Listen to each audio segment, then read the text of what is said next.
बघा आता कोडिंग डिकोडिंगचा हा आपला प्रश्न आहे. याच्यामध्ये आपल्याला काय करायचं आहे, सांकेतिक भाषेत RAT हे 12, RAN हे 6 लिहिले तर RAG कसं लिहिता येईल? प्रश्नाचं कॉमेडी लॉजिक आहे, थोडं हटके लॉजिक आहे बघा. RAT चे नंबर किती येतात? R चा नंबर 18, A चा नंबर 1 आणि T चा 20. जर सगळ्यांची बेरीज केली मला मिळते 39. आपल्याला हवंय 12. इथं पुन्हा डिजिटची देखील बेरीज तुम्हाला करावी लागेल. म्हणजेच 39 म्हणजे 3 अधिक 9 बरोबर 12 असा हा 12 कोड बनला. सेम RAN चं कसं बनेल बघा. RAN R चा कोड 18, A चा 1 आणि N चा कोड 14.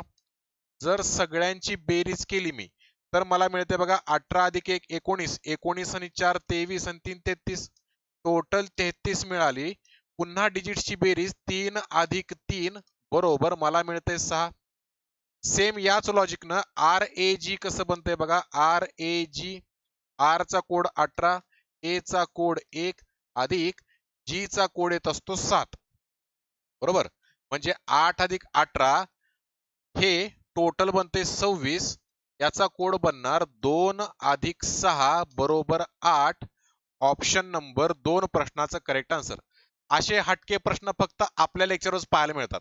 Yes, thank you.